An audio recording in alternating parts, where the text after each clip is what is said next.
Remnant 2 has just released a limited time Halloween event that introduces new enemies, weapons and mods, and mutators. Here is 10 important things you need to know when you jump in. It's called Aberration Domination and it runs from the 27th of October until the 31st. There was a delay on the PS5, so hopefully they extend the event to make up for it. If you don't get a chance to jump on during this new event, don't stress, because you can still unlock all of the new items. It's only during this event that you can farm the new needed resources much faster, but after the event you can still farm the resources just at a slower rate. It has added the highly requested loadout system, so we can now all quickly switch between up to 9 different loadouts. To access the loadouts, just double tap the stats button and you'll see your 9 open loadout slots. You can save, load, override or even delete your loadouts here. I can't wait to fill my options with melee, tank, mod and range builds to suit all situations. Dwell, the merchant in Ward 13, has new corrupted weapon variants available for 10 corrupted shards. This is the new resource dropped from the new aberrations. So far I have played around with the corrupted merciless and it feels really powerful, but I'll talk about that a bit more later on. The main thing to know though about these new weapons is that if you buy it, you swap it for your standard variant of that gun. So you actually lose the original and have to spend simulacrum and trade the corrupted variant back in to get the original back. So you can't have them both at the same time, and you may prefer the standard variant over the new corrupted one as they have much different uses. The corrupted variants have new mods and function totally different. I've seen a few people online asking what's the best way to trigger the aberration events and farm the new resource. The quickest and simplest way I have found is to be on the nightmare difficulty and roll adventure mode on any map you prefer, and then simply run through it like normal and kill all the enemies you come across. This has spawned more new aberrations than I can count, and have awarded me more than 8 new mutators and heaps of new corrupted shard material. As well as new weapons and mods, the event has added so many new powerful mutators. So far I've found 8 mutators that all have unique abilities. For the guns, I have found the bottom feeder, the bottom heavy, ingenuity, kill switch and spirit healer.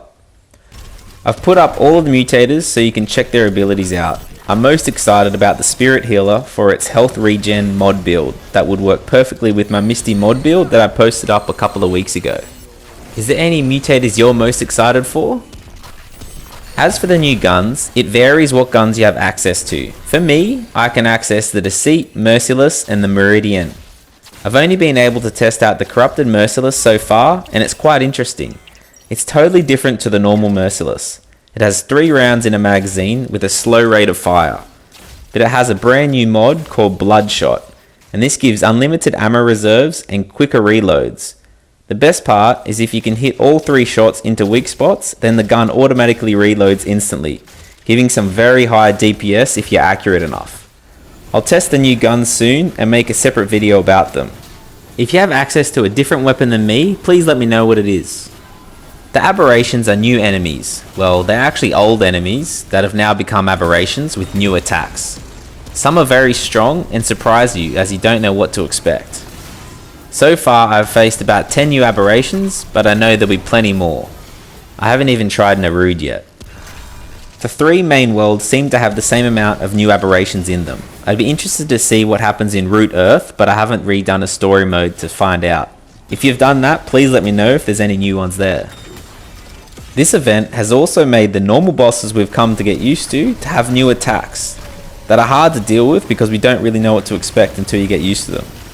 The crazy chainsaw guy at the Morrow Parish was shooting all of these flying electrical orbs at me from distances that I wasn't used to. It really changes up the fight. Normally it's pretty easy to keep your distance from this guy, but this time it was a lot harder to not be overwhelmed from this new attack. All of the world bosses I've encountered also have new movesets as well, so watch out for those. I think after this event is finished, the attacks from the world bosses and all the other bosses will actually go back to normal, but I'm not quite sure. I almost forgot to mention that we also get new melee weapon mutators as well. I'm only in the early stages, but so far I've found 3 more. The Edgelord, Latency, and the Shocker. Edgelord seems to be very powerful with melee charge speed increases and 3% life steal at level 10. This would work great in a melee regen build, but also the shocker one sounds quite interesting. Is there any in this list that you're quite excited for, or have you found some others? Lastly, there is the 2 secret items at the Dwell Merchant's Place. I'm not sure what they are yet, and haven't been able to see anything online, but I feel they have something to do with all the pumpkins around Ward 13. Maybe if we find all of them and smash them we get something, but I'm not quite sure. If you know more about it, please let me know. Also, there must be something to do with the massive pumpkin in the garden in Ward 13. So many new secrets for us to find out. If you know anything about any of it, please let me know. Anyway, that's it for now, and I hope you enjoy the Halloween event.